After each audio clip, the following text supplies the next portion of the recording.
Қазақстан Республикасындағы несиелік қатынастар азаматтық кодекс пен банк және банк қызметі туралы заңмен реттеледі. Қаржы институтынан несие алған кезде сіз бір қатар қағидаларға негізделген бірнеше міндеттемелерді жүктейтін шартқа қол қоясыз. Осы жайлы бүгінгі сабағымызда әңгімелейтін боламыз.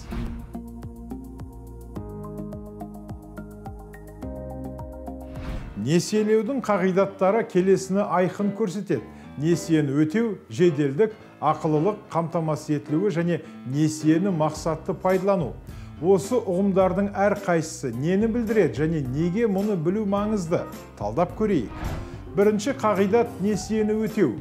Өтеу несиені ақша қатынастарының басқа түрлерінен ерекшелейтін нәрсе. Мысалы, сіз стартап арқылы грант алған болсаңыз, оны қайтарудың қажеті жоқ. Ал несиемен бәрі басқаша. Сіз қаржылай қарызыңызды пайдаланғаннан кейін дәл солай ақшалай қайтаруға міндеттісіз. Мысалы, сіз банктен 1 миллион теңге алсаңыз, банкке несиені автокөлік, мал немесе жылжымайтын мүлікпен қайтара алмайсыз. Несиені беруші ұйымның шотына ақша аудару арқылы ғана қайтарылады. Осы қағидатқа сүйене отырып, қаржы институты ақшаны тек өтей алатын қарыз алушыларға бере алады. Сондықтан банктер сіздің төлем қабілеттілігіңізді, несие тарихыңызды, беделіңізді және басқа көрсеткіштерді тексереді. Банк сіздің ақшаны қайтарылмайтындығыңызды алдын ала білетін болса, немесе несие тәуекелі жоғары болса, несие бермейді. Барлық несие жүйесі қайтарымдылық қағидатын ұстанады. Қаржы институттары өз қаражатын әрдайым пайдалана бермейді. Олар ақшаны халықаралық капитал нарығында пайдаланады, депозиттердегі ақшаны пайдаланады, немесе мемлекеттік институттардан несие ала алады. Сондықтан қарыз алушылардың несие қаражатын қайтаруына банк өз кредиторлар алдындағы міндеттемелерін орындауға міндетті. Барлығы өзара байланысты. Несиелеудің екінші қағидасы несиенің жеделдігі. Жеделдік қағидасы несиенің кәсіпкерге өзінің бизнес жобасын жүзеге асыру үшін қажет болатын мерзімге берілетіндігін білдіреді. Бұл қарыз қаражатын тиімді пайдалануға ықпал етеді. Несиелер бір күннен бірнеше жылға дейін берілуі мүмкін. Мысалы, еңбек бағдарламасы бойынша несие 5 жылға дейінгі мерзімге беріледі. Сіз несиені өзіңізге ыңғайлы уақытта емес, шартта көрсетілген қатаң мерзімде қайтаруыңыз керек. Кейде несие келісімінде несиені мерзімінен бұрын өтеу қарастырылады. Бұл қарыз алушы үшін пайдалы, өйткені ол несиені пайыздың толық мөлшерін төлемей-ақ алдын ала қайтара алады. Бірақ бұл қаржы мекемесі үшін тиімді емес, өйткені ол несие берген кезде есептеген табысын толық көлемде ала алмайды. Сіз мерзімін өткізіп алған кезде қаржы институты сізге өсімпұл немесе айыппұл салады. Сондықтан несие тәртібін сақтау және төлемдерді уақытында жүзеге асыру маңызды. Мерзімдерді ұзақ уақыт бұзған кезде банк уақытында төленбеген борышты сот тәртібімен өндіріп алу туралы ресми талаптар қоя алады. Шағын және орта бизнесті несиелендірудің көптеген бағдарламаларында жеңілдік кезеңі қарастырылған. Бұл несие бойынша төлемдерді жүзеге асыруды кейінге қалдыру. Кейде жеңілдікті кезең тек сыйақыға ғана емес, негізгі қарызға да таралады. Жеңілдікті кезең сіздің бизнесіңіздің аяққа тұрып пайда табу үшін қажет. Мұндай мүмкіндік кәсіпкердің жүктемесін төмендетеді. Бұл әсіресе ауыл шаруашылығында өзекті. Отырғызылған ағаштар, бұзаулар немесе балапандар фермерге пайда әкелгенге дейін өсіп-өнуі тиіс. Осыған байланысты сыбаға бағдарламасы бойынша жеңілдік мерзімі 30 айға дейін созылады. Бұл қағидат тек қарыз қаражатын қаржы институтына қайтарып қана қоймай, оны пайдалану құқығына да төлеу керек екенін білдіреді. Сыйақы мөлшері пайыздық мөлшерлемемен белгіленеді. Мәселен, сыбаға бағдарламасы бойынша несие жылдық 14% беріледі. Несие бойынша пайыздық мөлшерлеме қаржы институтының 100% пайдасын білдірмейді. Біріншіден, дәл сол банк әртүрлі көздерден қаражат алады. Сонымен қатар ол сол үшін ақы төлеуі керек. Мысалы, егер банктегі депозиттер бойынша мөлшерлеме 12%, ал банк берген несиелер бойынша мөлшерлеме 15% болса, онда банк маржасы 3%-ды құрайды. Сонымен қатар банктың шығындары, мысалы, қызметкерлердің жалақысы пайыздық мөлшерлемеге қосылады. Пайыздық мөлшерлеме сонымен қатар банктың тәуекелдерін жабуы керек. Дегенмен де барлық несиелер өтеле бермейді, яғни қаржы институттарында әрқашан проблемалы қарыз алушылар болады. Қарапайым тілмен айтқанда, пайыздық мөлшерлеме банктың жиынтық капиталы төмендемеу үшін қайтарылмайтын қарыздарды жабады. Пайыздық мөлшерлемелер қай қаржы институтында және қандай бағдарлама бойынша несие алғанға байланысты. Әдетте, несие пайызы қаншалықты жоғары болса, соғұрлым қаржы институты өзін несие бойынша төлемеу қаупінен қорғайды. Мысалы, микроқаржы ұйымдарында несие беру мөлшерлемелері орташа есеппен жылдық 20% құрайды. Банктерде мөлшерлеме төмен, бірақ қарыз алушыға қойылатын талаптар жоғары. Еңбек мемлекеттік бағдарламасы бойынша бизнеспен айналысқысы келетіндердің несие қаражатына тең қол жеткізуін қамтамасыз ету мақсатында қарыз барлық қаржы институттарында жылдық 6%-бен беріледі. Мемлекеттік қолдаудың тағы бір түрі бар. Бұл пайыздық мөлшерлемені субсидиялау. Мысалы, жоғарыда айтылғандай, сыбаға бағдарламасы бойынша мөлшерлеме жылдық 14%-ды құрайды. Бірақ 10%-ын мемлекет субсидиялайды, яғни қарыз алушыға қайтарылады. Қарыз алушы үшін соңғы мөлшерлеме жылдық 4%-ды құрайды. Несиелеудің төртінші қағидасы несиелік қамтамасыз ету. Егер несие берер алдында қаржы мекемесі сізден кепіл туралы сұраса, бұл қауіпсіздік қағидаты бойынша жұмыс істейтінін білдіреді.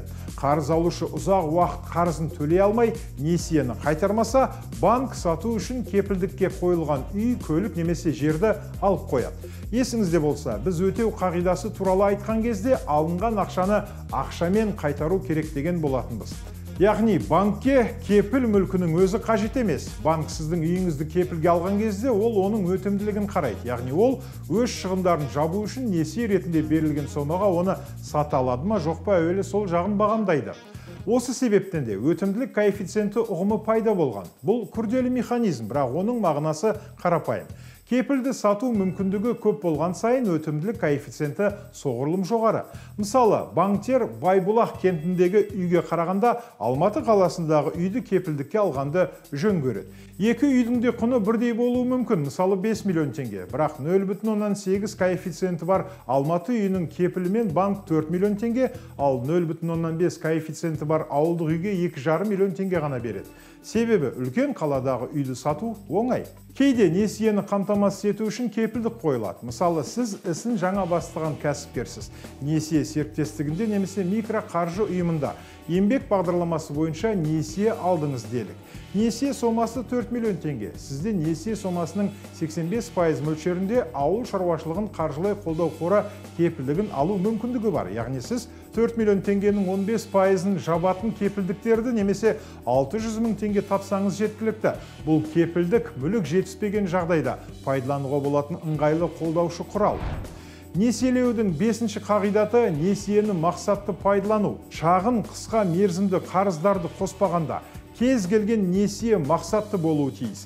Қаржы институты сізге ақша беретін кезде сіз оны не үшін пайдаланатыныңызды нақты білу керек. Несиенің мақсаты қарыз шартының тиісті бөлімінде көрсетіледі. Айта кету керек, гранттардың да мақсатты пайдаланылуы тексеріледі. Несиелік қаражат не үшін бағытталатыны туралы ақпарат қаржы институтына қарызды қайтармау тәуекелдерін бағалауға көмектеседі. Мысалы, сізге шалғай ауылда премиум класс бизнес орталығын салу идеясы келіп, несие алғыңыз келеді. Бұл орайда банк сізге бұл бизнесті іске асыру үшін несие бермеуі мүмкін, өйткені сізде клиент болмайды. Сонымен қатар қаржы мекемесі сізге қажет мөлшерден көп ақша бермеу үшін қанша қаражат қажет екенін есептейді. Артық несиелеу қарыз алушы үшін қауіпті. Мысалы, сіз 100 миллион теңге несие алып, шағын азық-түлік дүкенін ашсаңыз, онда сіз оны қайтара алмауыңыз мүмкін. Сіз бизнестен, мүліктен айырыласыз, ал банк өз ақшасын жоғалтады. Несие беру кезінде қаражатты ұтымды пайдалану үшін жобаның нақты құнын ескеру қажет. Ақша құрал болып табылады және оны мүмкіндігінше тиімді пайдалану керек.